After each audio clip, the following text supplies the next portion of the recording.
Hello, Gooners! How the devil are we all? Hope you're all well. Everybody's happy tonight, aren't they? Yes, they are. Well, how's about that then? Not bad, eh? Not bad. Welcome one and all. Let's get to the chat box straight away. J. Rob is first in there, then the McManus, Richard Morris, Daryl Kane, Ronry, Night Daggers there. Grant Wilborn, Marco Bricks UK, Stan the Man 450, remastered for you, Ben Murphy, Has. Oh, how are we all? And 235 100. Oh, how about that? How about that? Straight in with donations. People, I can't keep up with everything. I can't. Ivona Kofor says, she's splashing the donation, says, nice to have that winning feeling again. Damn right. J. Rob in the donation. I'm glad I'm in a detached house. Such shouting, lol. Richard Morris smashes in the donation, splashing out on the back of a win. Michael Harneman smashes in with the donation. We're on our way to Baku. We're on our way, he says. Oh, hey, it's half time. Let's all calm down, okay? But great win today. And with me to talk about it, we have the one and only, my brother from another mother. He's the crab's best friend. It's John Welsh. Say hello, John. Hello, John. See that? Hey! All uplifting is happy today. It's confused, but it's happy. Hey, never gets old. Never gets old. Winning. And from the other side of the pond, we have the one, the only, the colonial Carnel. It's Jason Schrader. Hello, Shreds. Living that high life, boys. Ooh, living that high life. Funny enough, we were talking before the game, weren't we? And you were positive. Yep. I was not. Nope. I was not positive. Always listen to the Americans, Jace. Always listen to the Americans. Okay. Your president? Nah, he's not American. Okay. Nice. We'll avoid that like the plague. Right, let's get straight into it, okay? Lineups. John, Guendouzi for Torreira. Other than that, probably our strongest available lineup, yeah? Yeah, I mean, that was the only thing I said pre-game as well when we all saw the lineup to us in our little WhatsApp group we have. Chatting, I said, other than Torreira not being in, best lineup we could go with. It was positive. I think we've all kind of learned that back three is the best we play system-wise. We get most of our width in that system. You got your two strikers up. Ozil at home, playing in a 10 as well, actually given the freedom. It's best place for him. He's not forced out wide or anything. The only other argument you could make is maybe Leno for Cech, but, Cech has, I think, done fine in the Europa League, deserves his spot. It's the way most teams do it now.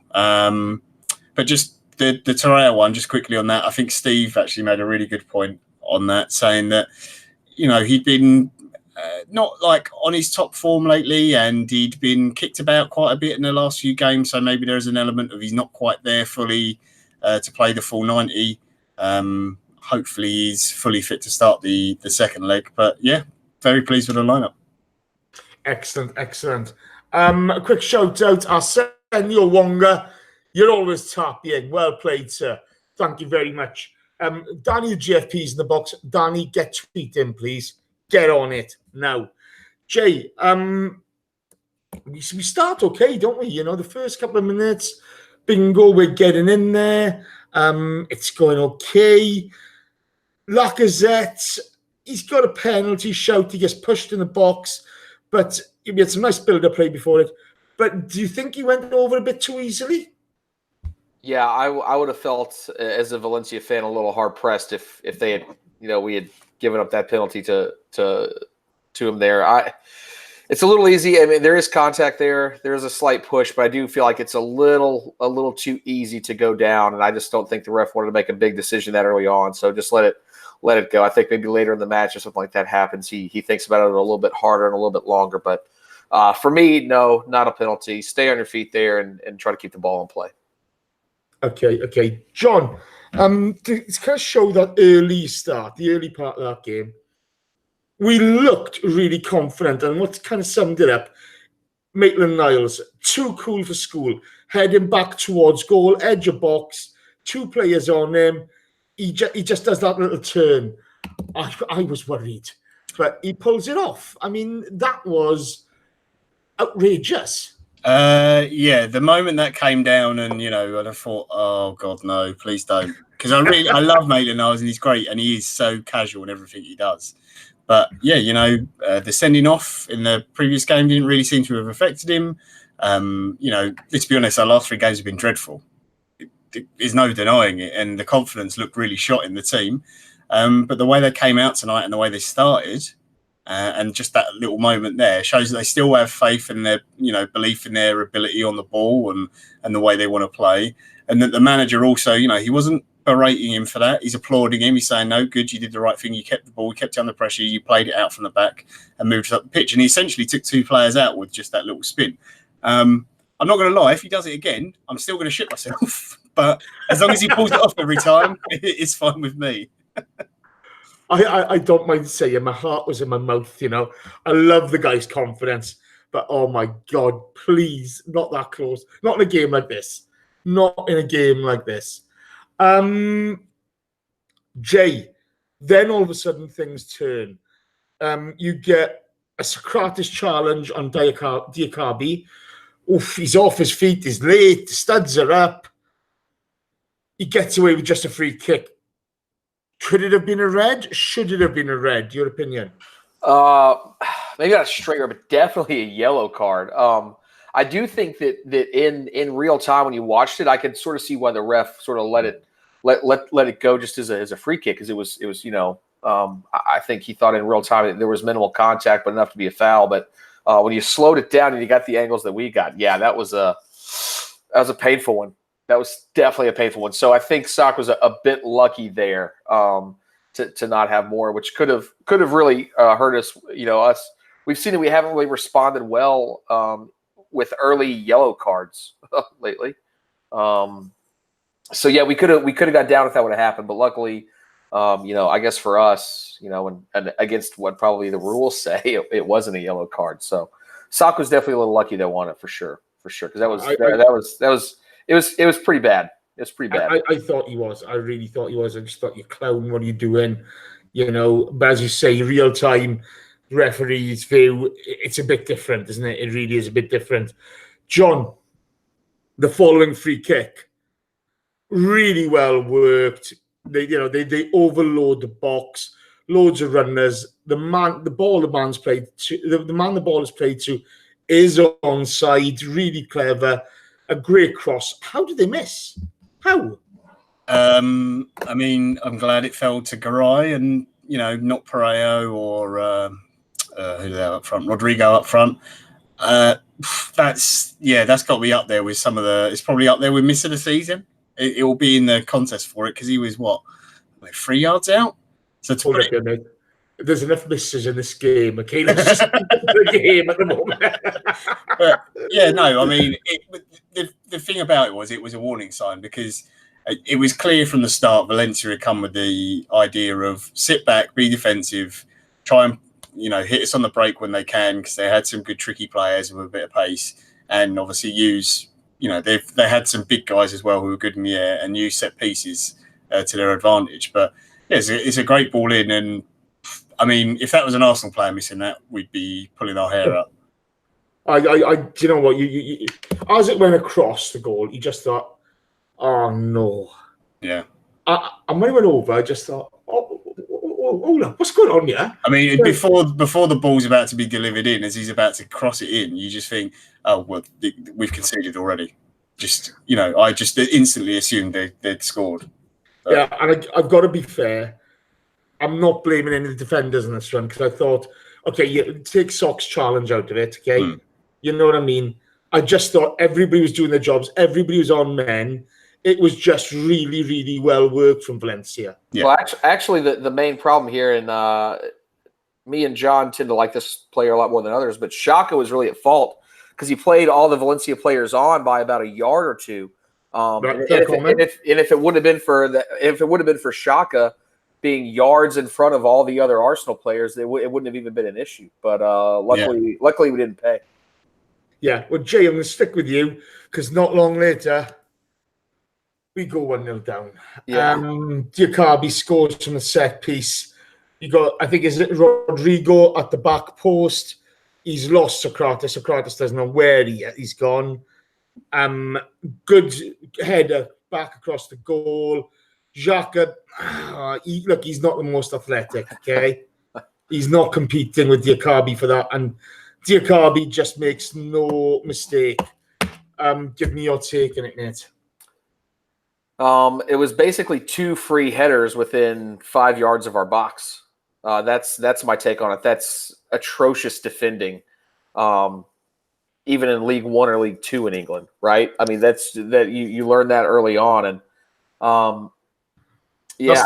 that's atrocious defending in League Two in France. I didn't even know they had a League Two. I thought it was just there was a farmers league, and then there was like a sewers and knitters league in there. I thought that's how that worked. But yeah, I think I think I put it in the WhatsApp and another buddy of mine. Looks like Xhaka made the motion with his shoulders of jumping, but his head never went up or anything. It looked like he was trying to jump like he owed the mafia money, and they just put concrete boots on him. We're about to send him down to the bottom of the Hudson River. That's how heavy he looked going up for that ball. And Diakabi's already got a couple of inches of height on him anyway, and it was too easy for him. It was way too easy for him to get the ball into the box, and then to have a header come that close to your keeper. And I don't think Leno does that much better in the situation either. I think it's tough for the keeper to have to go all the way across the mouth of the goal. But maybe you expect a little bit more from your keeper there. I don't know, but it was just not well marked by any of our players. No, it wasn't. John, I mean, look, Socrates, first of all, he just doesn't know where he is. Does not know where Rodrigo is. Then with Xhaka, I mean, I give Xhaka a little bit of leeway on this. And I don't normally give Xhaka leeway, but he is not the most springy, mobile guy, is he? No, I mean, he's good in the air, generally, in midfield, but the problem is that you face one way from, the ball being delivered in, you've been turned around and then you see the ball come back across you. It's very hard to then get your balance right and then win that header as, you're sort of stepping back and the guy's got the leap on you and you can see the back of your shirt. So the first error for me is in the fact that Rodrigo gets the ball across. Now, I don't know if Socrates is the one who's supposed to be picking Rodrigo up. He's the one closest to him and who's closing him at that point. But if you see the way we defend set pieces, generally, it's sort of like a mix between zonal and man marking. There is, kind of a gap of a few yards around the 6-yard area where we don't tend to pick people up and they are just sort of left spare. And it's more you are marking an area more than a man. And it happened in, it might have been the Leicester game and I think the Everton game as well. There's a few times where there was people getting completely free headers, totally unmarked in our box, which has actually been something we've been really good at all season. We've had one of the best records defensively on set pieces and corners up until the last few games. So it's disappointing that it's gone now. So I'm not sure exactly whose man that was. Socrates is definitely the one scrambling to get to him. But I think that does take a little bit of the blame away from Xhaka. But Xhaka should be more aware of what's around him. Yeah, what we've done this season is more of just get in the way tactic, isn't it? We were talking about we've spoken about a lot this season where you get Torreira or Hector marking one of their main threats, but they're just being that nuisance factor in front of them, so they don't get the run on it. So it's I kind of see where you're coming from, but I mean, it's a difficult one anyway. We're 1-0 down. Then, John, I'm going to stick to you for coming back to Jason this. But quick shout out to Ian Johnson. Good shout, Ian. I'll be bringing that up later. Thank you for reminding me. Really appreciate that. And Tyrone Ola as well. John, Cech save from Pereiro. And then the AMN follow-up. Oh, my God. At this point, me and Jace were talking for the game. I was doom and gloom, and I thought, oh, here we go. It's just going to be one of those nights. Talk me through it. I mean, from the moment we conceded that goal, you did kind of get the feeling, and like the ground, the atmosphere seemed to be sucked out of it. Apparently, it was a good atmosphere tonight. It didn't really come across very well on the TV, and they were kind of going on about it, but you have to try and ignore the commentators and speak to people who are actually there at the stadium. But that nervousness just creeped back into the team, and you could see there was silly little errors, individual mistakes, bad decisions. Maitland-Niles is trying to do the correct thing. With what he's doing, his execution is completely wrong. And again, we're lucky to escape. And at that point, you're thinking, Jesus, this could be 3-0 at this point already. This is like the absolute nightmare sort of position for us to be in the game. Considering how, first couple of minutes of the game, I thought we started really well. So at that point, I was very, very nervous. I think it's fair to say. Yeah, you and me both. Jay, what summed this part of the game up for me was the freedom Valencia had all over the park. Our press at this point was non-existent. We seemed deflated. The first chance, let alone the goal, had taken the stuffing out of us. What do you put that down to? Because, I was looking at this in utter bewilderment.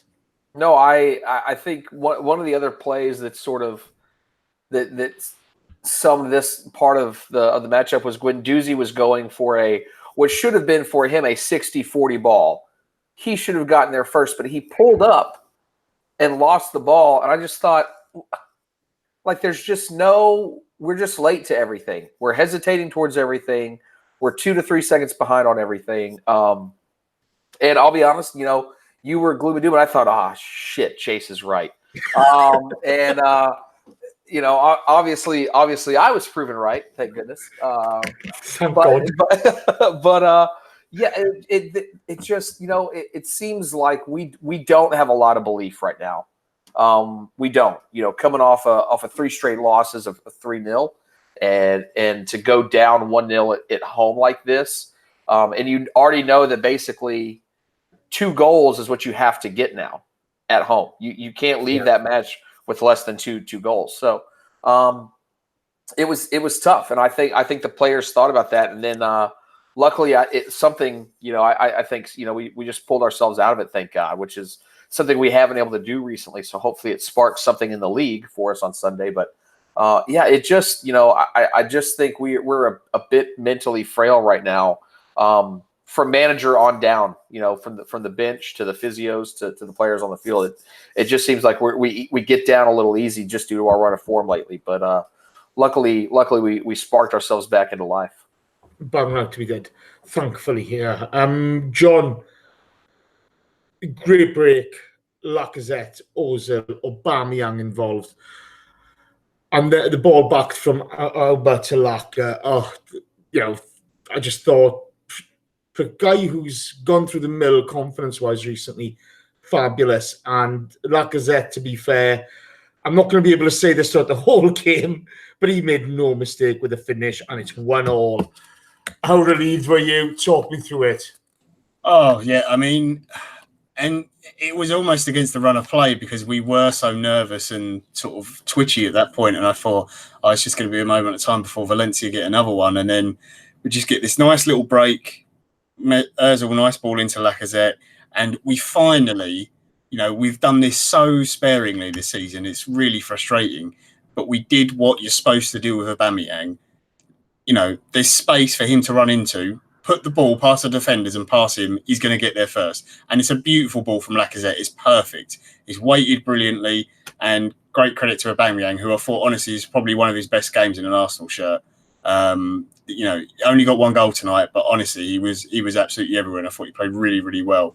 But really clever, checked inside. He could have very easily gone for goal himself on his left foot.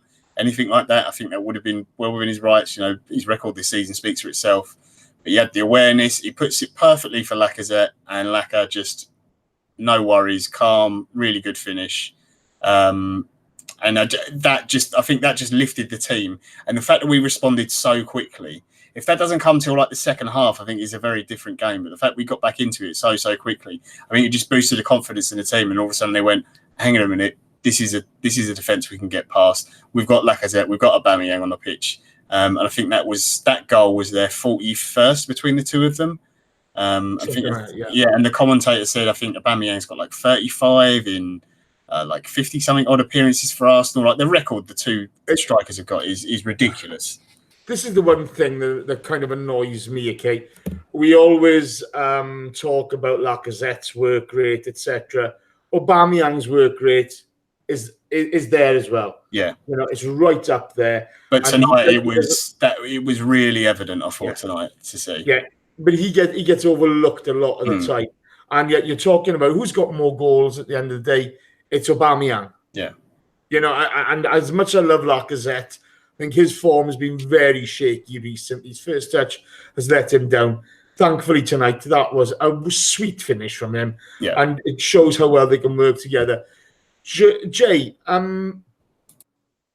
nice goal on the break after a really, a horrible patch of form we've been through. It must have done them wonders.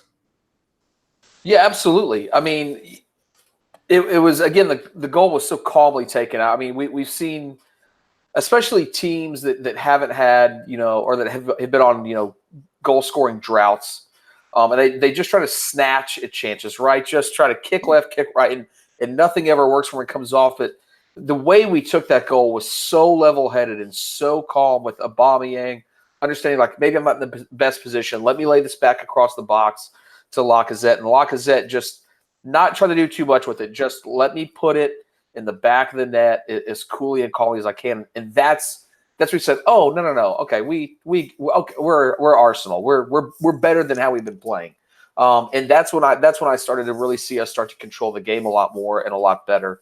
And that's what we needed. It was that experience, I think, between those two strikers in different scenarios that really helped us. And Lacazette easily outside the goals, just his work rate and what he did throughout the night. Obviously, man of the match for me, even if he didn't score the two goals there.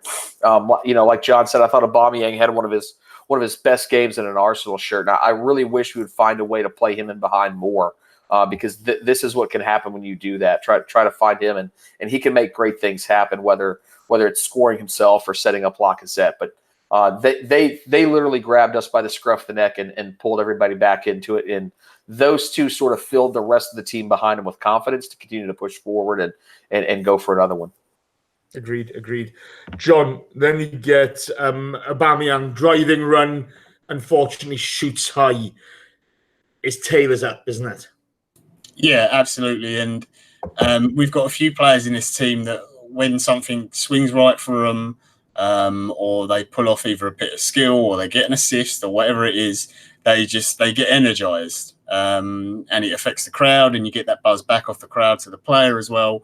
And Lacazette and Aubameyang in particular, I think they really do feed off that. So at that point, my mood has switched from, before the game, I'm dreading it. First 5 minutes, oh, hello, we're going to turn up.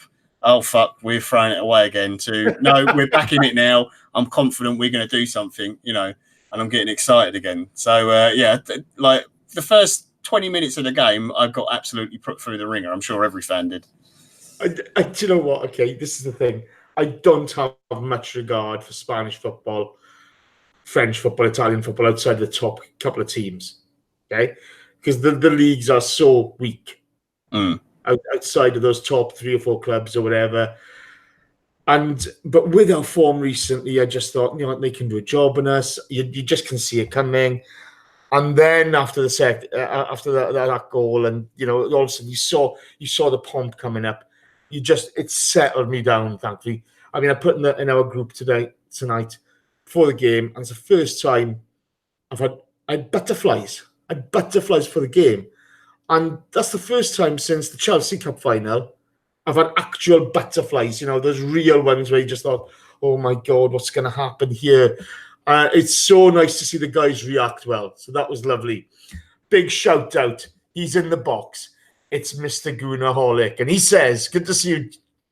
Good to see John too. Jace hasn't got a clue though. Mr. Faber, I'm just going to say, who put the tweet out about Gabriel? It wasn't me, mate. It wasn't me. It's good to have you there, Dave. You're a top man. J. Then, before you know it, we get some really nice build-up play. A good cross from Xhaka. Lacazette peels off the back of his man. He makes no mistake with a goal. Fantastic.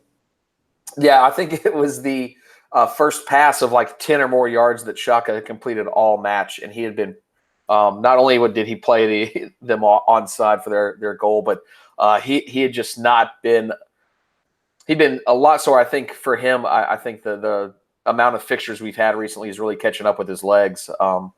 But yeah, he put a beautiful ball into the box, and Lacazette, bounces it at the far post there, which is, it obviously gave that keeper so much trouble. And if he would have tried to go with a bullet header, I think he probably would have had it safe.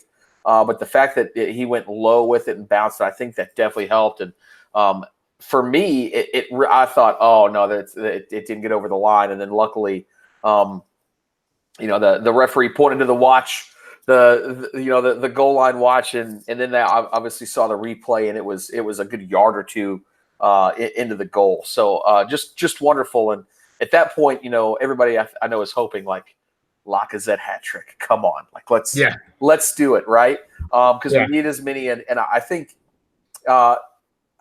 we just, while we as fans can't breathe with a 2-1 lead with this Arsenal team, I think it allowed us to breathe a little bit more. Just okay, we're in the driver's seat now. We control this car. And yeah, there were still some hairy moments going forward because Arsenal loves to drive on the ice.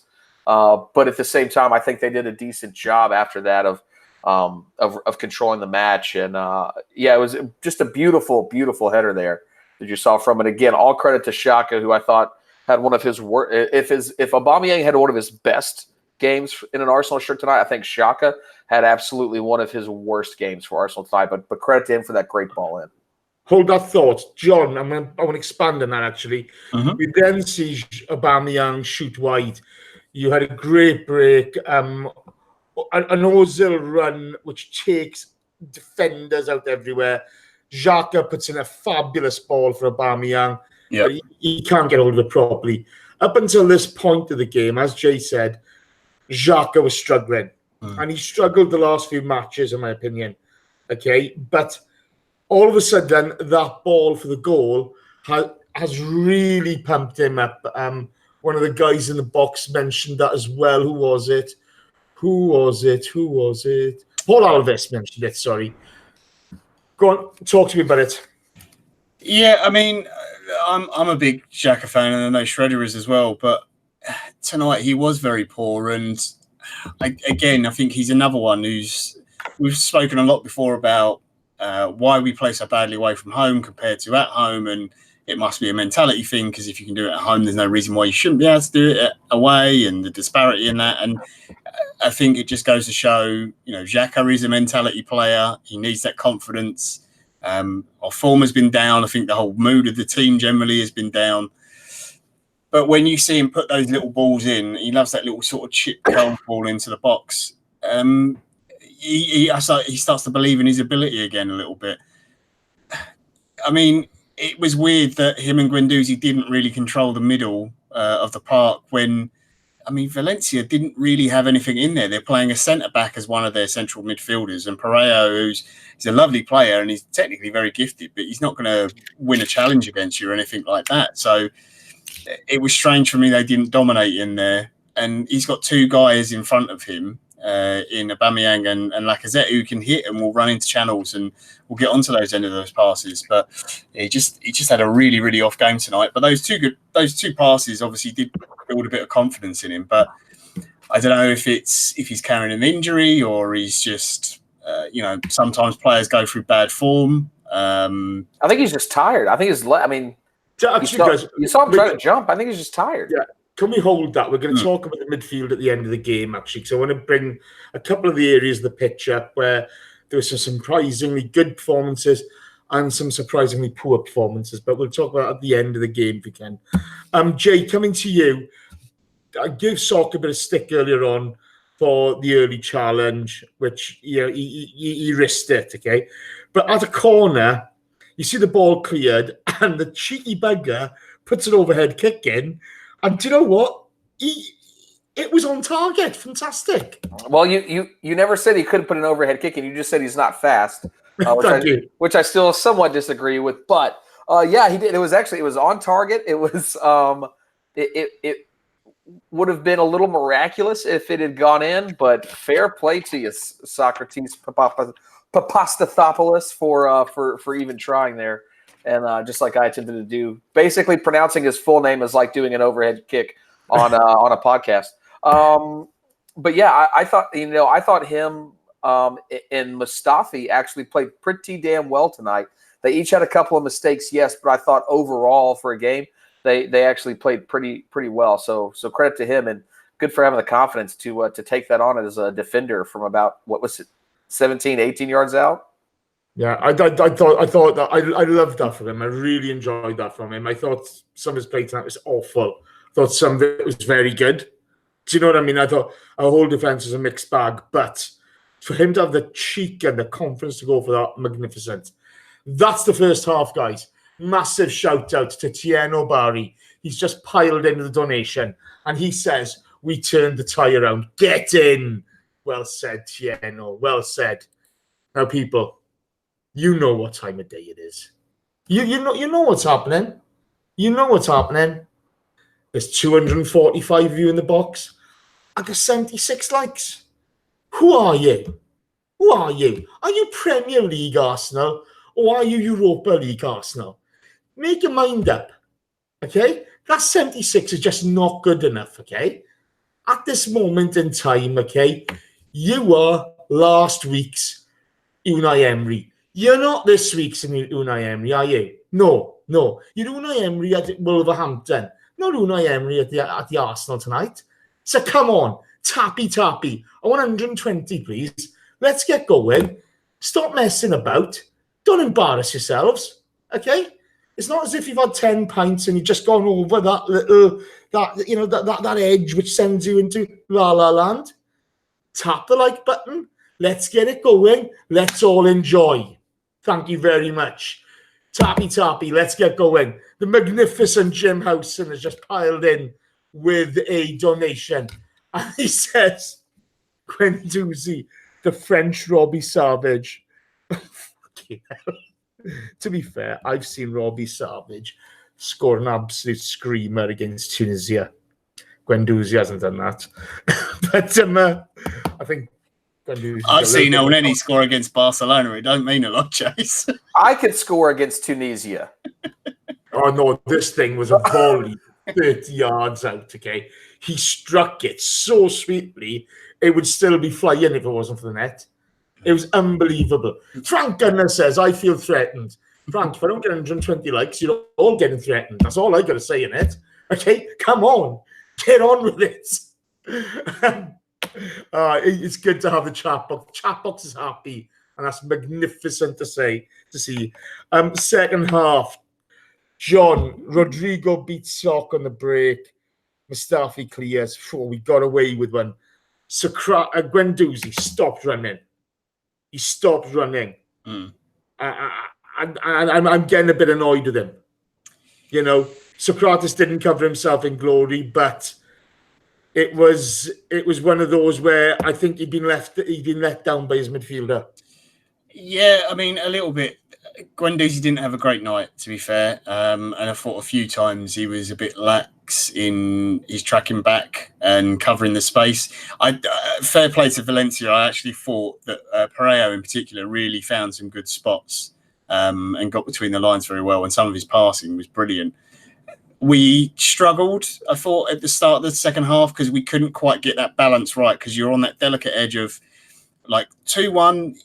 You know, you've won the tie if it finishes at that, but it's not the best score to take in. You kind of need that third goal, but you don't want to push too much and leave yourself open because it kind of plays into Valencia's hand. So Mustafi, that clearance was brilliant because it's so easy to get that wrong as well. He could have quite easily, you know, blasted that into the back of his own net there, which, you know, I'm sure people would have crucified him for, but it's very, very easy to do.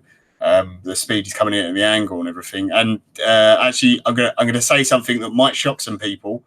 credit Mustafi tonight. He made 2 bad tackles, like stupid ones, but all his headers and everything else, I thought he was actually very good tonight. Like really, really good.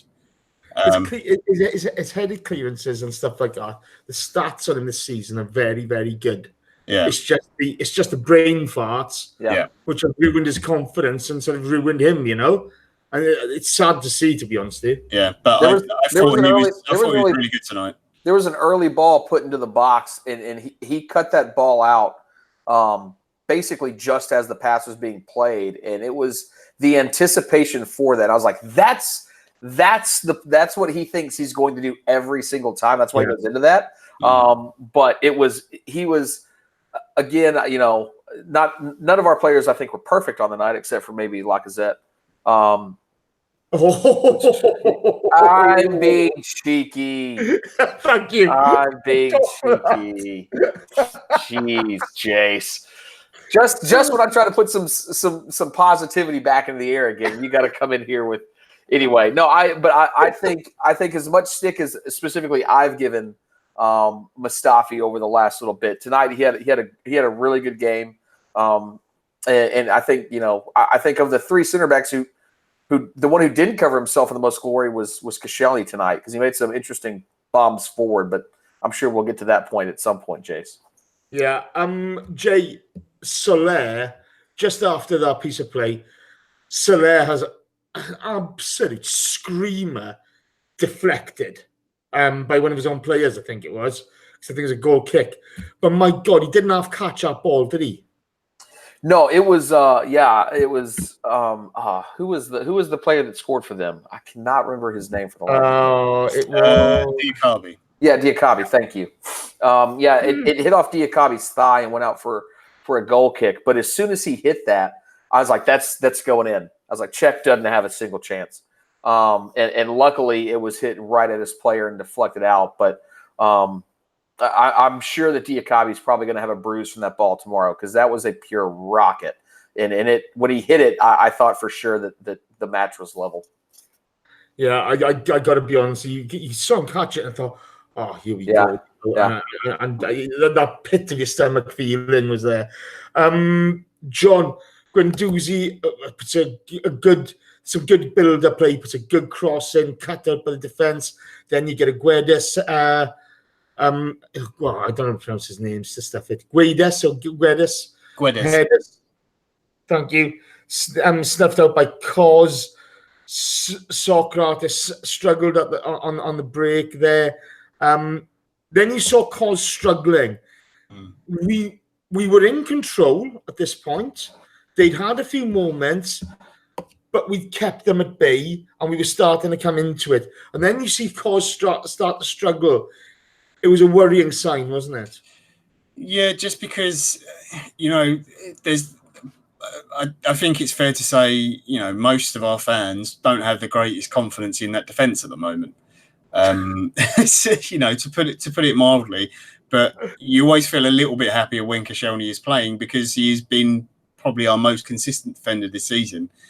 And even in this game, he made some strange decisions and some bad passes, but he made some brilliant clearances and some last-ditch tackles and pulled pace out of nowhere. And when he looked like he could barely walk, all of a sudden he'd make a sprint again and look like, and you just thought every single time, I was like, you're just going to make whatever injury or whatever you're hobbling about with even worse. I'm glad he sacrifices and puts that much in for the team. Like that headed clearance he makes for, I think when Guedes is about to come in. And I mean, that's a certain goal if Kos doesn't get there. And he throws himself at that. That is proper. I'm getting wiped. If I don't win that ball, I'm getting wiped out. I was just like, we have to take him off. But then I start to get nervous about, oh God, if Kos comes off, what does that mean for our defence? Are we going to a back four? Or is Monreal coming in? I'm not as comfortable with the team then. But yeah, every time I see him play or I see him like grab his thigh or down to his like ankle or anything like that, I'm instantly it was like whenever it happens with Ramsey or Walcott in the past or any of those players, those sort of big game players, you always get nervous when they go down and they're grabbing something. You think, oh, please don't be injured. Yeah, absolutely. Just add Chemical X. I love you too. I love you too. You more than anybody else because you've said that. You and Yvonne. End of story. But Jay, following on from what John's just said, I mean, you look at Koscielny throughout his career, his bravery you just cannot question. His decision making at times, he's got a brain fart in him. But at this point, I was really worried about him. And then you see Guendouzi subbed off for Torreira, and I got the substitution, but with the way Kos was looking at the time, I just wondered, are we going to pay for this? What were your thoughts? My initial thought on this is the fact that Koscielny probably had them say no. Like, let me go a little bit longer and see how it is. He's got to be so exhausted. I mean, it was this fixture last season that he did his Achilles, and then how often has he played? Since he came back from the injury, almost constantly. Which was obviously not the plan. But again, we're starting to see these matches that we've had so much in April really start to catch up with our legs. And I don't think there was one singular incident in this match that injured him. I just think he is tired and he's getting to the end of his fitness sort of right now. And but I'm pretty sure he's got the experience under his belt to probably let the manager know, like, hey, no, I'm good to go for a little bit. Go ahead and let somebody else come in. But that's probably what happened. Was it wouldn't surprise me if it was more of a, hey, let's go ahead and take you off. He probably, no, I'm going to stay. You can bring somebody else on, and then we'll see how it goes. But you could physically see, even when he was walking, you could physically see a limp in his gait, which was definitely concerning. Absolutely, man. Absolutely agree. John, you get good Xhaka across. Aubameyang misses he doesn't connect at all, really. Then you get a great cross from Auba. Lacazette misses it. I mean, how did he miss that? I'm looking at it and I'm thinking, yeah. I can't even say what I thought, okay, because it might be misconstrued. Because it was just. I'm flabbergasted. How? When I first saw the replay, I thought Roncaglia had just just touched it. No, honestly, when I first saw it. Stop for a second. Oh, you've seen Big Bunny Kane's message, haven't you? I just seen Big Bunny Kane's comment. So Big Bunny Kane just pops in the box. This is for all of you listening. This is libelous. This is libelous on live, and it's magnificent. And he says, Jace chucks around I love yous like John chucks around chlamydia. Oh, dear. It was crabs and not chlamydia. Oh, dear, it's terrible. All our female viewers, they're going to be right off me now. I like 2% female viewership. That's it. They're not interested anymore. Oh, anyway, should we talk about football again? Yeah, sorry. Oh dear. I've got to say, yes, yeah, the Lacazette missing the ball. When I first saw the replay, I thought Roncaglia had just got his head on it and it just changed the direction a little bit. But it just, I don't know what, it just took his eye off the ball last second, and I'm really not sure how he's missed that. But you could see it affected him because he was really distraught afterwards that he didn't get on the end of that, because that should have been his hat trick. I'm flabbergasted. A player of his quality, a player who, I got loads of time for both Auba and Lacazette, especially Lacazette though. But you would have backed him all day to bury that. Absolutely. Quick update: John Welsh gave me crabs. Says that is so true. I'm convinced that's Steve. I think it is as well. I got a feeling that's Steve. That is the one and only, the great Lord Hillwood. Must be. Jay. Then we see Gabriel with a Mustafi-esque challenge on Lacazette from behind. and you keep on remembering why we sold him. I don't that wasn't even a card. And how? It was impossible for him to win the ball from that position. I just thought, mate, why? Like, what are you doing? He shouldn't even be at Valencia, in all honesty. I'm sure there's some sewing and knitting team in France that he could go to in that division over there. Because to be fair, he had a decent game. They had some good clearances for them, but that tackle was just, I mean, as cynical as a tackle can come. Just absolutely, he was in zero position to win the ball. The ball was on the other foot, was coming to the play. I forgot who it was almost coming to his other foot, and he just was like, nope, gonna just pop him right here. Just reminded me of why we sold him. You know what I mean? Yep. Just, and I like that. Of him. It was amazing. I had no idea how the ref didn't give him a yellow card for that. Do you know what? I thought the referee officiated really well. Yeah, okay? It was the same ref as last year for the Athletic. Yeah. And I thought even the decisions I disagreed with, I could see you see his perspective on it, and the game flowed. He didn't hold it up unless he felt he had to. He tried to play advantage, but there was the Diakabi incident first half. I thought that's got to be a yellow from behind, and that one where I thought, oh, so it's one of those. Okay, it's just one of those. But I thought, I like Gabriel. I liked Francis Coquelin. I don't think they were Arsenal players, but I liked them of their commitment and their attitude. Do you know what I mean? I can only assume the referee just looked and went, "Oh, it's Gabriel. He's an idiot." Just sort of ignored it. It's the only logical conclusion I could come to. You know what? I'm pretty sure some referees do think like that, though. It's almost like he has a handicap sticker on him, so he gets an extra foul or two like that a match before he gets carded. Danny, we do apologise. Oh, Jesus, what are we doing? We're going to offend people tonight. John, Lacazette, I want to come back to you then. I want you to pass straight over to Jay in this. Then Lacazette hits the keeper.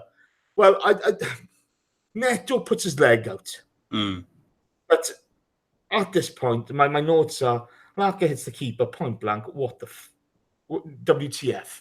Yeah. Oh. I mean, it was the same save that Cech made earlier in the match, to be fair to you. Yeah, I mean, I just expect Lacazette to finish that. That's the thing. He wasted the header with he didn't even connect with, which was just bizarre. I don't know how that happened, and I'm sure he's still thinking about it. He'll probably be thinking about that tomorrow. And then you get this chance, which he gets fortunate. We get a bit of luck because I think it's from a Kolasinac shot a goal and ricochets off a defender and falls to him in a good position. But as soon as the ball fell to him, I thought I was going to score, and then I was expecting a Leno's flag to go up because I thought he was offside at the time, just the way the ball came to him. And then you see the replay back and everything, you just think, how? Like, I know Neto didn't do great for the second goal we scored for the header. He got his hands to it, and I think he would have thought he's done better. And I saw him when he played in Italy, and he was at Juve, and I can't remember, it might have been Fiorentina or someone before that, I can't remember now. But he was, he's a very good goalkeeper, and he's highly rated. But he just made it too easy for him, Lacazette.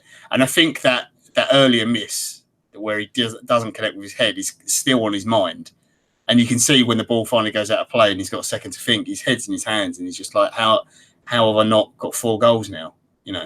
Yeah, I mean, Jay, the thing I looked at is, I think John summed it perfectly with, I expect Lacazette to finish that. Okay? You can talk about Valencia's misses all you want, but that's a £50 million striker who, to be fair, works his socks off. Normally, at that range, he's dead-eyed. How did you feel about it?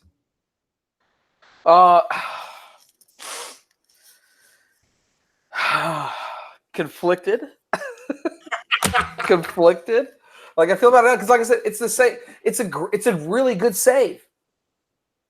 At the same time, you expect a striker of his quality to finish it. But then, if the keeper makes a great save, like, a great save is a great save. And that's what makes it great, is because it is expected. You are expected to finish it, and you don't. And So I think, he's expected to finish it, but Nieto makes a great save about it, and fair play to him. I mean, he did really well because I thought he was really poor on the header. So he did really well there and denied him. And yeah, strikers are supposed to score goals and they're supposed to have that type of a chance finished off. But that's what great keepers do, is they stop shots that are supposed to go in. So John's being a bit harsh on the old Nieto in my opinion, because that's what makes the save really, really good, is the fact that it was supposed to go in, and it is a striker who finishes those, and he denied him from doing that. And so fair play to him. I talked myself out of my conflictedness. It was a great save. It's a great save. I'm stick with you then on this. Yeah. Then you see Cech make a fantastic save from Gamero. Okay, after same save. Almost exact same save. Parejo. The ball from Parejo is just magnificent. And wow, yeah. Go on. Yeah, no, really, really, really good ball in. And then, man, Petr Cech. Like, is there anybody who is more professional and like accounts for themselves any better than this guy does on and off the pitch? To come in and lose your starting spot this year like he did to Leno, who's been absolutely fantastic this season. And if you look at this, people were complaining about stats and everything, and like, yeah, if we take out sort of the times earlier in the season we were all just a little more clinched when we were trying to play out of the back with Cech. If we take out some of that feeling that we had, he's been statistically just as good as Leno's been this year when he's been playing. And we've got to give the guy fair play to that, because he's going to be 37 years old here coming up. He's retiring. It's his last chance for glory in this game. And he had a really, really good game tonight with some really crucial saves. And made another one there on the play you're talking about. And I just, nobody on this team is more professional and sort of the silent leader type. I'm sure he's vocal. I just, we're not in the locker room, but just the silent leader that the younger players in this team can take that example from and learn from, because the guy just comes on after when was the last time he played? A few weeks ago. So he's had a little bit of rest and comes on and has a really good game like this and makes some saves that are going to be vital for the fact that they only got one away goal. Just really, really kept us in the match, and my hat goes off to him, because he's a great guy, and that save he made there was fantastic. I think you've summed that up really well. In this summer we're going to lose him, Ramsey. Yeah. And you talk about two of the most professional guys ever. Yeah. And the characters we're going to miss. And I for one I'm going to miss Petr Cech. I think he's taken a lot of unfair stick. Yes, I think he's been patchy at times, but with the defence that's been in front of him over the last couple of seasons, people say few years. I don't agree with that. The last couple of seasons we've struggled, but I think he's a top level performer, top pro, and when you see questions of because he's going to coach at Chelsea, would you not pick it? Would you pick Leno ahead over him? I just think that's utter nonsense, I'm afraid. Okay, I just the man is a serial winner. He's a serial pro, and he's done right by us. So that's magnificent. We've got apparently 6,002 subs. Danny's going bananas. He's so happy. So thank you very much. Those are subscriptions, John. Not the same type of subs you're used to. Very different. I thought you were going to say subscriptions, but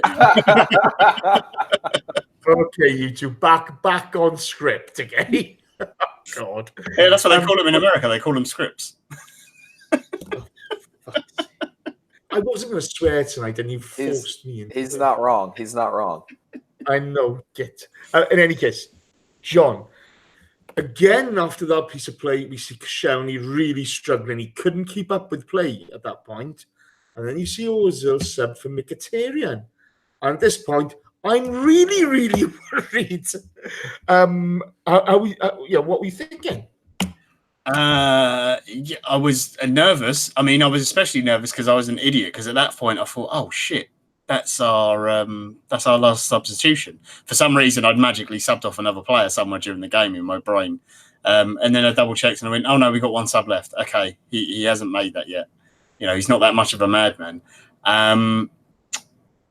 In terms of not subbing off Kos at that point, I was worried. In terms of the sub for Ozil, I was a little. I don't know. I wasn't like confused by it as such because I thought Ozil had drifted a little bit out of the game by that point. Yeah. But at the same time, I kind of thought, are we going to stick with the two up front, or are we going to change the system slightly and go with one up and Aubameyang will shift slightly wide or something like that? And it was just interested to see where exactly Mkhitaryan was going to play because it was getting to the point in the game where, oh, you're going to sort of settle for 2-1, just control it. And if you get a chance on the break or from a set piece or whatever, you take it. Otherwise, you just sort of ride it out now and try not to give up too many opportunities to Valencia. But, you know, we kept going. And I actually think in the end, it was the right substitution because I thought when Mkhitaryan came on, he was quite positive and gave us a little bit more energy and thrust in the final third because Ozil had, you know, I thought he had a good game tonight, Ozil. I thought just to the latter point before he came off, he was just starting to not struggle in the game, but he wasn't being as effective. Yeah, to be fair to Mkhitaryan, when Mkhitaryan did come on, he gave us a bit of impetus. It was really nice to see a driving performance from Mkhitaryan tonight. That's a man playing to not get a pay cut. That's what that'll do. Well, you know, look, with the pair of them, I don't think they deliver on what they earn. And it's an issue. But tonight, the Ozil played well. I thought Mkhitaryan really had a go when he came on. The magnificent Nicky Wilson has piled in the donation, and he says, a minute's silence for Liverpool and the Spurs. Nicky, love you. Love your work. Love your sarcasm. Love your trolling. But there's no chance in hell we're giving those scumbags anything. Not even silence. Can I just say, my favourite moment of last night was Suarez scoring and celebrating against Liverpool was hilarious. The second goal and the fact that Messi just got a tap-in walking off his chest was hilarious. The ridiculous free kick he scored, Jesus Christ, how did he do that? That was amazing. Then the Egyptian Walcott ran up the other end, and did you see what he did? Did you see? He missed from 6 yards. He hit the post because he's the Egyptian Walcott. He's not that good at football. And then all I heard today was Scousers going, oh, we outplayed them. We were great. We were the best team on the pitch. You lost 3-0, you wankers. Fuck off. I hope you finish the season with 97 points and you finish with no trophies. You Scouse. Yeah, I'm not going to say the rest. Anyway, you know what you're going to walk alone. You are going to walk alone this season because you're going to walk without a fucking trophy. That's what's going to happen to you, you bin dippers. Anyway, that was great. Oh, and obviously Ajax beating Spurs as well. I know that was also hilarious. Sorry, just had to... The thing is, they can't stop pushing things over. People that's terrible, isn't it? Scumbags. Pyramid tenant. Oh, okay. Let's move on. Jay, Mkhitaryan and Gabriel clash knee on knee. Oh my God, that looked painful. So I actually currently in the moment have a torn meniscus because of basically almost the exact same thing. Somebody fell into my knee and it went backwards like that. So should have surgery here in the next month or so. Hooray. But yeah, that is painful. And I was pretty surprised that he continued on. But I've also gone kneecap to kneecap with people a few times in basketball in the same way. Also not fun. But yeah, I shed a tear for that, just knowing what that pain was like. I felt sick. As Danny points out, I've only got one actual knee. The other one's held together by a little bit of gristle. It's just, oh my God. It was just, I've had head clashes, knee clashes, I've smashed somebody where they wearing shin pads and I'm not. But that looked more painful than most of it. I just thought, oh my God. I felt, John Nacho replaces Kos finally. He looked a relieved man coming off, didn't he? Yeah, I think so. I think it was a little bit of, maybe he realised he's played, I don't want to say one too many games, because I think he's been pretty good, to be fair, in all of them. I'm hoping he gets the Brighton game off, like we can afford to rest him for that, and then he can, have a full week to recover for the away leg for Valencia, because I think he's going to be huge for that. But I still thought he did really well tonight. Yeah, he made some bad decisions in some of the runs forward he makes, but it's the way we play. We're adventurous. We try and score goals, and they want to play it out from the back.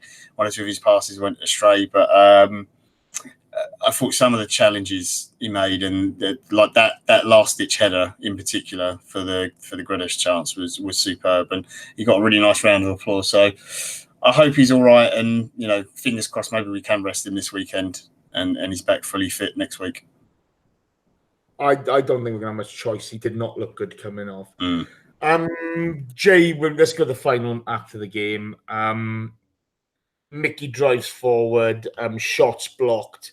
Lacazette shoots, keeper saves. Lacazette brings the ball down, passes to Kolasinac. Kolasinac, his crossing's been hit and miss all night. But this is fantastic to Aubameyang. And bang, bang. That's all it was. 3-1, magnificent, wasn't it? Yeah, the precision for the just the slight touch that Aubameyang got on the ball to just put it underneath the keeper, but keep it inside the post there was just magnificent. Piece of technique and quality there, and that's why we signed him. And it was I wouldn't even have said that Kolasinac's crossing was hit or miss tonight, because I want to say it was 90% miss and 10% hit, and luckily that 10% we got a goal from it. So I'll take it, because I think he has had an issue finding the right players over the last month or two. I think that's one of the reasons why we're having such an issue at the moment. But yeah, I think I'm glad he didn't stop putting them in the box. That's what's great is he just kept pumping them in there. And if it was going to find somebody great, and if it's not, that's fine. But he kept trying, and we finally had one that came off for us, and it was a big one, and it was a really big one. And I think for all the work that Aubameyang put in tonight, he definitely deserved a goal, and a goal and an assist again tonight. And him and Locke have just been really really showing up to town and putting teams to task when we've been winning.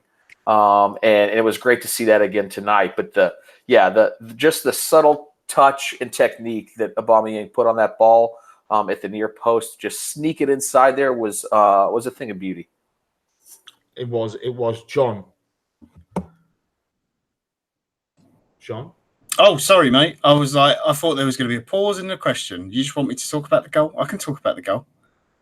Don't give me the disappointed look face. Honestly. Yeah, that's a Kolasinac missed cross right there. Yeah, that's what that was. That was like Kolasinac. I can put the ball in the box, but if the player doesn't get into the box, it's pump it. Okay.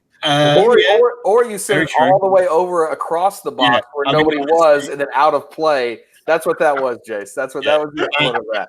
That segue to me was like Kolasinac's crosses for the majority of the game, other than that last one. He just put it in the right area. Do you see what I got to put up with? Honest to God. But no, Shredder summed it up brilliantly. He put it in he just put it in the right area, and the movement from Aubameyang, he just tucks inside, drags the defense. You've read that again. I'm sorry, anyone who's listening to this who's not watching live, because you're getting little laughs and stuff, and you're missing out what's going on. John has never missed any of our boxes. Too true. But no, it's. I mean, besides the cross and Kolasinac put it in the right place, it's the movement from Aubameyang where he just drags the defender inside and then goes back out again. It's just really, really smart play. And look, at times this season, I've said he's a pace merchant, he's a tapping merchant, and he frustrates me, and he hasn't always got the technical ability. But tonight was, I thought Aubameyang all round tonight was probably, I don't know, maybe it was his best game in an Arsenal shirt. I thought he was excellent. He was so good in everything he did. With the ball, off the ball, when we didn't have it, and he was, tracking back to defend, and just everything he did was really, really good tonight. And I'm glad he got the goal and because he fully deserved it. But more importantly for us as a team, that third goal makes such a difference. 2-1 is a totally different game. 3-1, very, very different. I got to be honest with you. In the box here, Thomas from Norway makes an excellent point. John missed the sitter there, correct. Tieno Bari says Aubameyang man of the match. I wouldn't disagree with that. I think there were a couple of people with their hands up, but I think Aubameyang was a strong shout. And it put us in a strong position going into the second leg, that goal. And I thought we earned it. I really did. I thought from a good start to losing our way to then coming back and dominating the game. Yes, Valencia had their chances. They proved to be a better team than I thought they would, but than I thought they were. Sorry, but I thought we controlled most of the match. I thought we worked hard for those goals. I thought we put lots of crosses in the box. We weren't quite getting men into the box, which is an issue for us. But guys, I really want to talk about two areas of the park tonight where I have mixed feelings about. First of all, the midfield. I know Guendouzi's 19, but some of his antics off the ball and some of his efforts to get back is just not good enough. On the ball, I got no problem with him. I really like him as a player. Xhaka is struggling. Torreira's struggling. Ramsey's out. He's gone. It's a problem area for us, isn't it? Jace, you first, then to John. What were your thoughts? Yeah, I think a lot of it has to do with I think Emery now realizes he can't really trust Elneny, but he's about all he's got, so he's got to play him at some point, and he's got to put him on the bench. We've played so many games in so few days due to the Europa League schedule. Jay, and can I just come at you on that point? Go ahead. Apologize. When you're looking at the start of the season, you're looking at your target, and we had to target Europa League. We knew there was a chance of this happening. Okay? Yeah, but we did realize we'd lose our best midfielder at this point either. That's fair enough, but there's always a chance for any team. Other teams get injuries as well. I'm not a fan of. We've had a lot of games. That excuse, okay. For me, why not look at Chelsea, who has the exact same amount of games as us almost, and they're also struggling. So there's a pattern here. Whether we want to accept it or not, there's a pattern here. We don't have the depth that the other teams have. But if we want to win these trophies, we have to cope with it. Correct, but we've also not won a trophy yet. So who says that we've actually coped with it? I hope we do come through this, especially, hopefully we win again next week, and hopefully we can pull out a win on Sunday as well.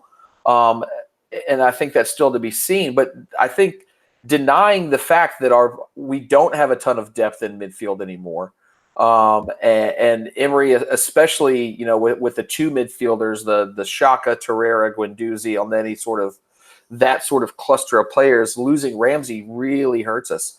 It takes our best, sort of driving force in that position and takes him out of the match for us. So that has to play a part in it. It's whether it's a 60% part or a 20% part. We can debate that all day, but to say that it doesn't play a part, I think is being a little naive here. And then we have to, as a squad, as a team, cope with it. Do you know what I mean? We got to play the games. I mean, we can't just say, "Oh, we're tired this week. We can't." So but it has an effect on our play, and I think we're seeing that effect now with heavy legs. And I think this is Guendouzi's first season in a really up-tempo league, and we always make fun of France or whatever. But he's a young player. He's somebody who I think I would love to see come off the bench more at this point than see him start. I don't know if Torreira and Xhaka may be also carrying some knocks or something, and that's why there may be a little rotation in that area. There's it's got to be something there because we just don't have that form. We don't have that crispness and that sharpness that we should. And I think that's probably what it's down to. And I think that's, for me, why getting in Champions League is so important, get that extra cash flow injected into the club and go get better and more players as well to bolster the squad so that we actually have somebody to rotate in these games now, specifically in that position. And I think John would agree with me here on that. And is we've got to have that mentality of sort of, hey, like we're just going to be playing now, like you've got to go do it. Or John, do you think that maybe we need to sort of alter some training methods at this point to find some, like maybe rest a little bit more during the week? Or do you think we should still sort of be going at the same clip that we have been? I mean, it's interesting you bring up training, because I think for the players that were already at the club, so none of the new signings, obviously, but Emery's come in and he's very sort of hyper-focused on fitness and running and the distance covered and stuff. And I think we've statistically run further than any other team in the Premier League this season, which is definitely going to contribute.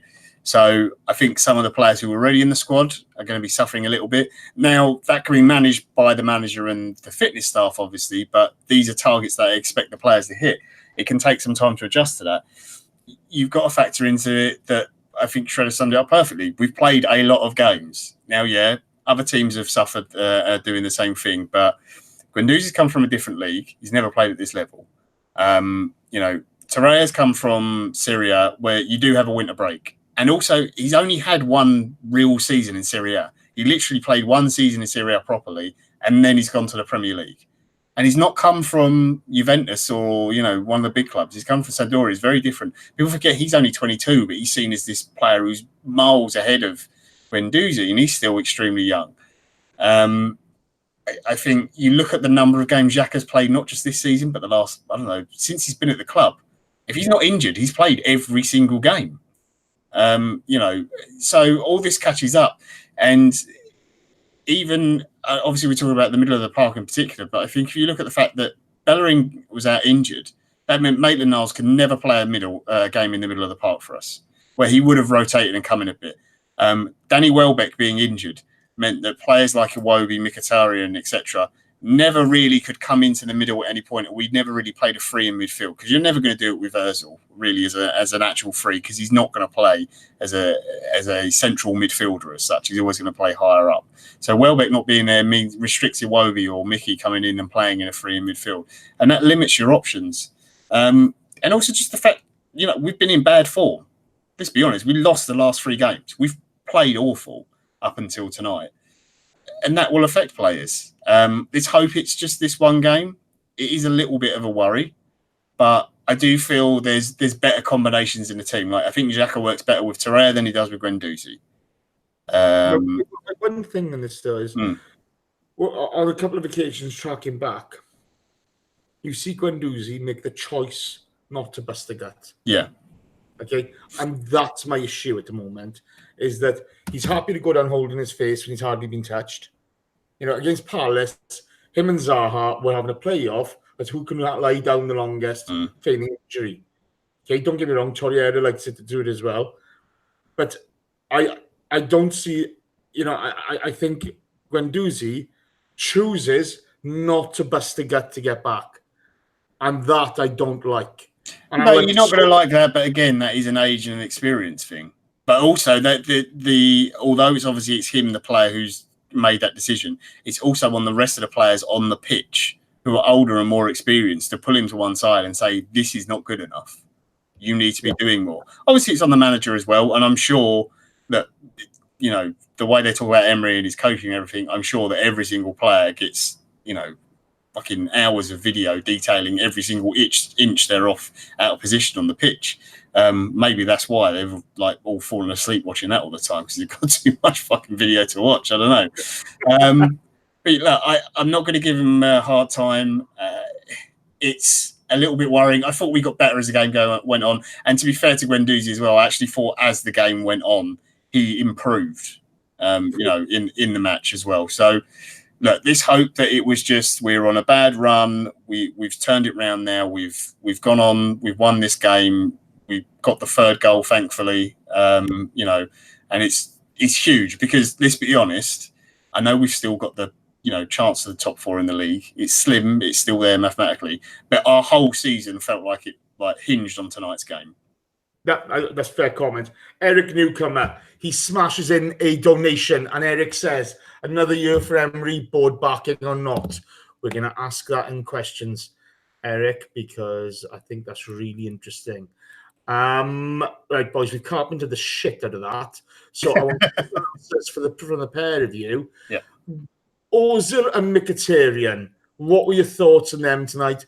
No more than 2 sentences, please. John, you first.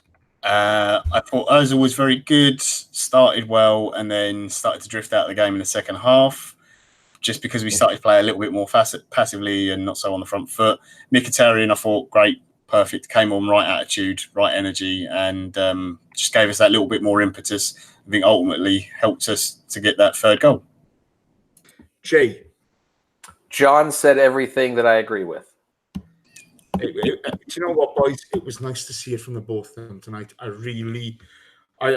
enjoyed Mkhitaryan's cameo more than Ozil's, but I thought Ozil played well, and that was good to see. So let's go to some questions then, guys. We're gonna keep these short and sweet. You know, don't not say what you want to say, but let's wrap this up for today. First of all, Ian Johnson mentioned earlier on. Oh, actually, 117 likes, chat box. There's 230 of you watching. What are you doing with your lives? You could be homeless out there. You could be on the streets, but no, you're in front of a computer. You're enjoying this content. You're enjoying a win. You're happy. Yeah. We're all jolly now, aren't we? We're all jolly now. There are those out there who are less lucky than you. So give a tap for them. Come on, do it. Let's go. 3 more, please. No, I want 120. I demand it now. It's terrible. Ian Johnson mentioned earlier on, it's the late, great Rocky's birthday. Happy birthday, Rocky. Always missed. He represents everything that's good about the Arsenal. And I'll always miss him to this day because, you know, you were this good-looking lad, you youngster coming into the team who just played football the way, funny enough, Arsene Wenger would have loved to have played. You know, he'd have loved to have played like Rocky. You know, he's so smooth on the ball, some fantastic goals, real grit about him, and just from what everybody says, a bang decent guy. And you know, Rocky, remember, is always a big thing at the Arsenal, and he's just sadly missed. So happy birthday, Rocky. You know, we still think of you, and we still love you. On to questions. Jay, I'm starting with you. Just Add Chemical X asks, can we realistically put up a good fight against Chelsea, considering we can't beat any Premier League team at the moment? Yeah, neither can Chelsea. So why couldn't we put up a fight against them? Yeah, absolutely. And I agree. I mean, as much as we're on Emery, they're on Sarri right now. I mean, they're not having an easy go of it. Remember, they're only like 1 point ahead of us. And how much money did they spend? And they're going to have a transfer ban. And their head coach chews cigarettes on the sidelines. Like, what is going on? Come on. If we can't beat that, get out. Of course we can beat them. Okay. John, Carlito Alguna asks, we have 2 of the most deadliest forwards in Europe. Why are we so shit in the Premier League?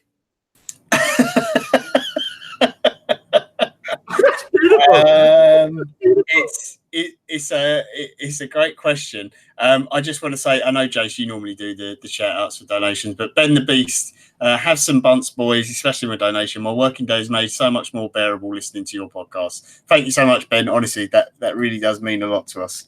Sorry, pal. Shout out to you. Ben the Beast, you're a rock star. Oh, fucking hell. Thank you, bro. Sorry, carry on. Why are we so... Our defence, I don't know. Just, yeah. I mean, our home record is, minus the Palace game, is fantastic. We've scored, over 100 goals this season? You know, so don't put it on the strikers. Put it on everyone else.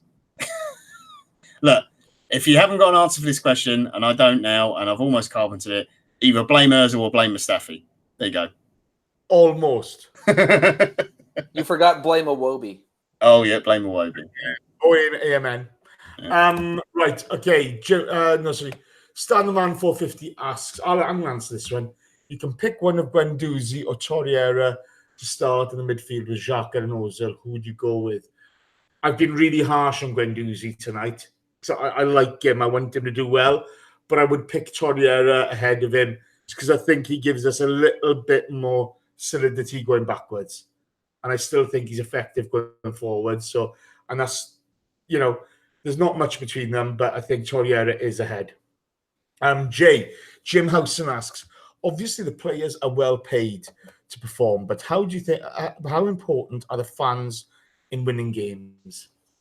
I think fans are important. I don't think it's, I think if there were no fans there, it'd be really boring, but I definitely think that the fans can provide a lift for the players. And when you get behind them, they can feel that. It just like you get goosebumps when you're at a large sort of crowd event and everybody's you feel that. The players can feel that too. That's why when you see the boo birds come out, the players feel that, and then they start to second guess themselves. Once they say nope, I'm focusing on the match, and it's a sense in the stadium that you can get, and it can absolutely help. And I'm actually going to a playoff hockey game tomorrow night to experience that, because the Carolina Hurricanes, we haven't had a great regular season attendance in our fan base, but we finally made the playoffs, and on TV you hear the crowd in the playoffs games, and it's deafening, and it's the players always say after the games here in Carolina that they're like, the crowd was so behind us, we couldn't let them down. We had to play for them. And that's, you give the players that little extra oomph, that little extra confidence that you're behind them and you're with them no matter what. And you can see good things happen. So definitely players or fans, I should say, are definitely important. Okay, cool. Ben the Beast has donated again. Ben, you're double hard rock star. Nice. Thank you very much. You're a gentleman. John, Marcus Hodges asks, will we see younger players called up for the remaining league games? And do you think Arsenal are going to play the strongest sides in both competitions since top four is still a possibility? I mean, this result has put us in a good position. I imagine there's going to be some rotation for the Brighton game just because we're at home. Are Brighton safe? Are they gone? I can't remember. He's relegated now. I think they're not far safe, are they? 30. Okay, they can still go down. So yeah. If Cardiff lose the next game, then Brighton are safe. It's a tough one. I mean, Leno will come back in, obviously. I hope Kos gets a rest, and I'm not sure what he does with the midfield. Maybe Elneny comes in. I guess Iwobi and Mkhitaryan will start or something like that. But you can't change too much at this point. If the worst happens and we lose the Brighton game and we win the second leg against Valencia, then maybe you can chuck the Burnley game kind of thing. It doesn't matter as much in case you're worried about anyone for injuries. But for now, I think you still have to go for both because you want to keep the winning sort of vibe as well. You don't want to be up and down every week. Fair comment. Yeah, absolutely agree. I'm going to answer the next one. Formerly Noza asks, biggest question is, can we score a goal in Valencia? Yeah, no problem. I am confident we will score away from home. That's not an issue for me. It all depends how many we let in the other side. That's the only problem. And the final question tonight to Eric Newcomer. And we're all going to answer this. Jay, starting with you, Eric asks, another year for Emery, board barking or not? What do you think? Yeah, absolutely. We need to give him another year. It's taken Klopp sort of 3 to get to where he is now with Liverpool. And I think if you asked all of our fans if they would want to be in that position, where Liverpool is now, I think we'd all say yeah. So yeah, we got to give the manager time. Let's hope that the board backs. Let's hope that Kroenke can back the board. I think that's the most important thing because, I mean, the board is Kroenke, right? Finkel is Einhorn. Einhorn is Finkel. But yeah, I think we got to back the manager. And I think we've seen some improvement and there's definitely speed bumps and bumps along the road. But I think get some more players in and let's see what we can do. John. Yeah, I'd give him another year. I don't think he's a manager who's ever going to win you the league, but that's not our target at the moment. It's about building the club back up, getting back into the Champions League, getting us re-established back into the top 4, and then you go from there. And look, it may be with another season or two, he proved me wrong. I hope he does. I hope he goes on to prove me wrong, and he can stay at the club and win the league for us. That'd be great. I just think we're in that transition period, and he's the sort of steady hand at the till that you need. Okay, I'm not sure. I'm really not sure.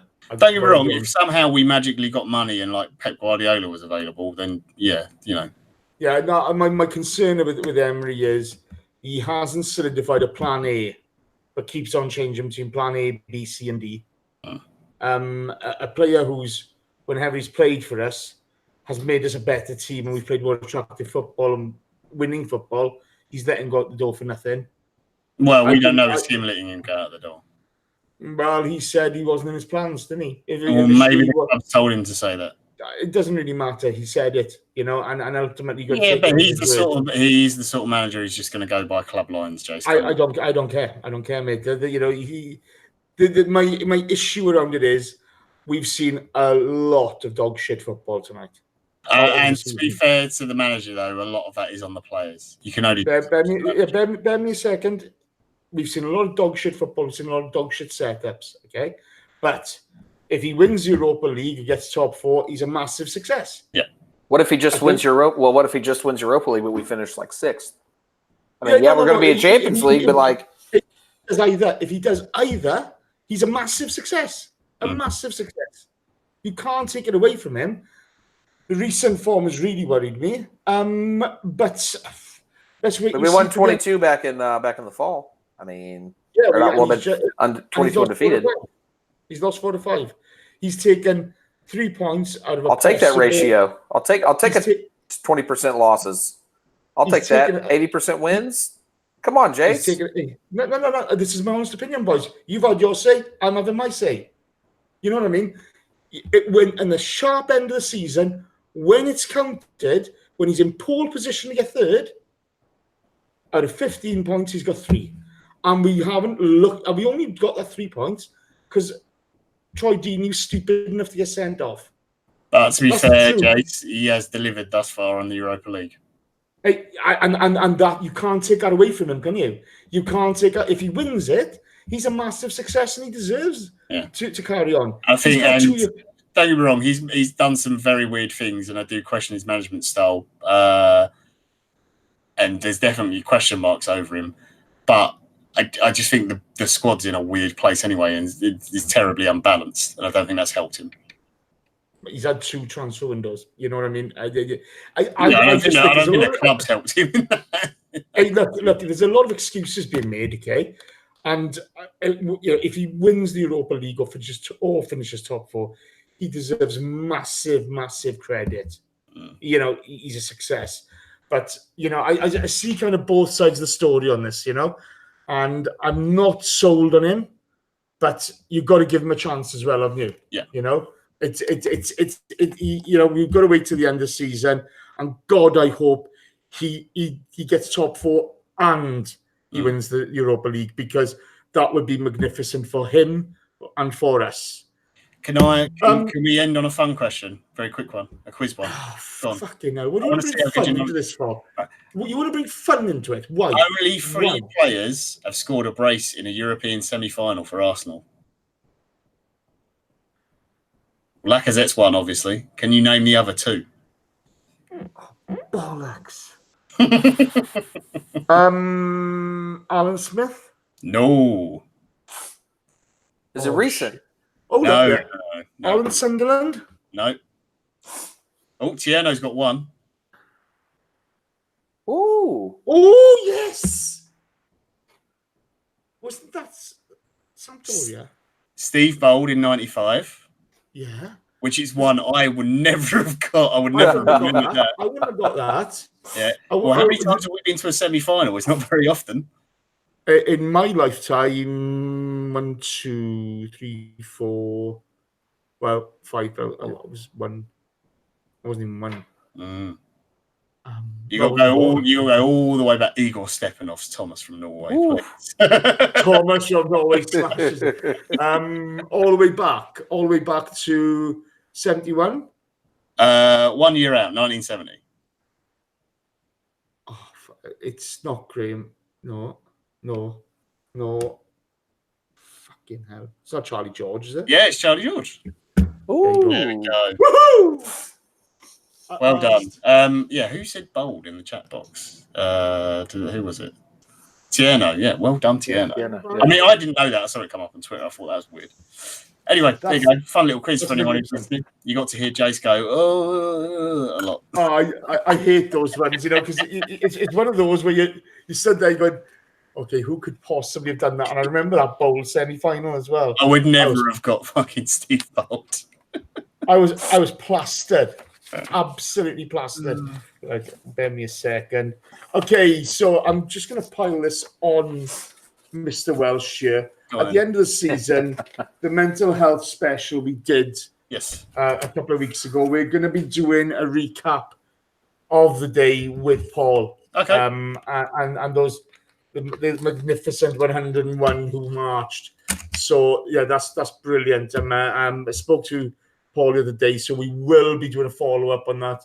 So Paul can give his view on the day. He was especially touched by a couple of people on there. Ed Loud being one of them, who pushed his granddad the whole 12 miles.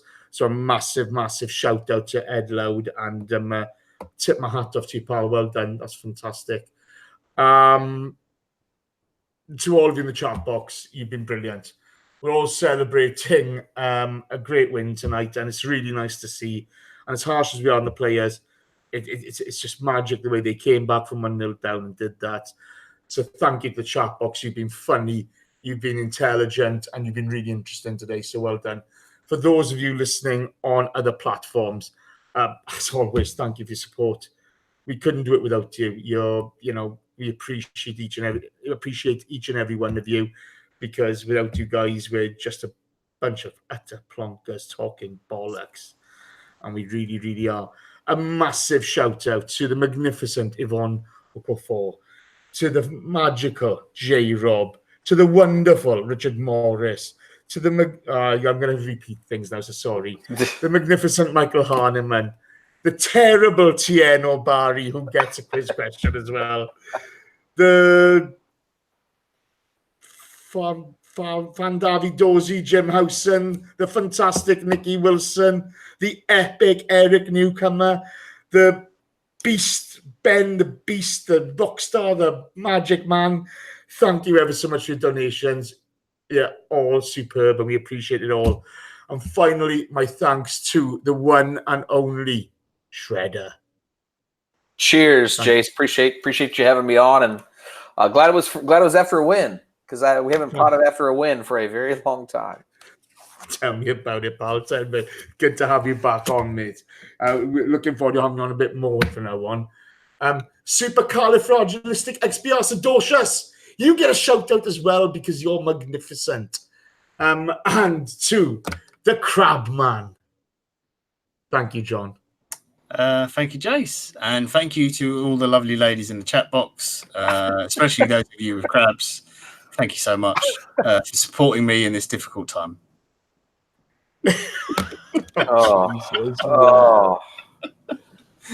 John. I'd scuttle away, but it would be sideways at this point. John, switch this shit off. Bye, everyone. Good night. All the best. Thanks, everybody.